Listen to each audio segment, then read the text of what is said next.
still do in our society, talk about stigma. And some of the women who have been through our church have been greatly blessed by their time here. And I think back to a time when, even with what I know, having been in the field, I was not alert. Carol Gregg was alert. We had a woman who was incontinent. She had to get up quite often to go to the bathroom. So Carol was smart, and she brought in a pile of pads for this person, and she was very grateful. So, you know, there's so many little things. And we had another young woman, very slender, who was in and out all the time. And I remember several people say, well, why can't she just sit still?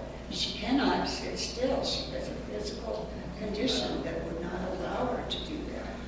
So I think getting educated and being aware and reach out to them. You do not know how much it means to a person who's been institutionalized most of their life to just have somebody come up and say, hey, how you doing today?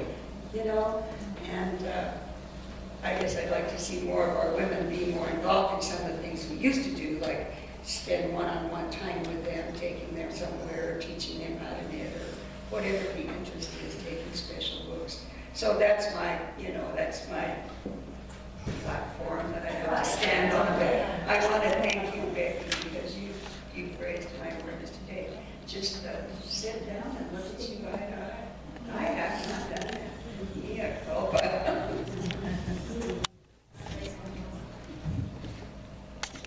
When I first met you here, you came into this church smiling, you and Mickey both. I never felt uncomfortable around you. It just seemed to work. And it's your personalities that have made us feel like you belong here. There's no question. And you are helping us. We're the Richard. I want to make a point, and I think you brought it up, Becky, when you were talking about, or someone, about cognitive disabilities. One of the things we're facing right now in this country is a huge influx of people from the Afghan wars and Iraqi wars, these young men who have horrible cognitive disability from concussions. These are invisible disabilities, but they are lifelong, life-changing, and they cannot be cured. So these people look perfectly healthy. They look like strong, healthy young men, but they have anger issues, they have thinking issues, they can't hold jobs, or they have difficulty holding jobs, and I'm generalizing, but these are huge issues facing a large percentage of our returning vets from these wars. And it's going to impact that generation pretty dramatically.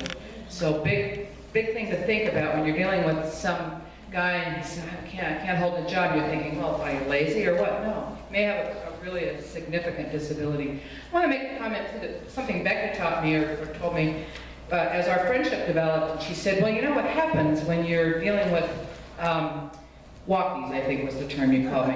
Yeah. She said, is that eventually, she said, I become inconvenient. We become inconvenient. It's too much of a hassle to you know, and then they start kind of fading out, the people that don't have that particular limitation in their activity.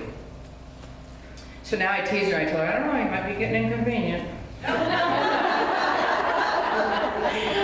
Well, you know, that universal design that I talked about, you know, my house has no stairs, and I have bathrooms that everybody can get in. And, you know, that's come in handy with some of the folks here right in this room. So, it's really, really, there's so many issues to think about, isn't there, ladies? But I wanted to mention something that Marcia, I wanted to piggyback onto the idea about invisible disability. I think that the book calls it hidden. I use the word invisible because hiddenness, it's sort of like this assumption that we want to hide it. But you know, these folks that we're talking about, for example, with traumatic brain injury, you may not see it, but they're not trying to hide it. It's just you can't see it. Or the fact that I have a learning disability. You wouldn't know that. You know, so it's just invisible. Becky has about enough material for about 50 more talks. So, if we need it. Thank you.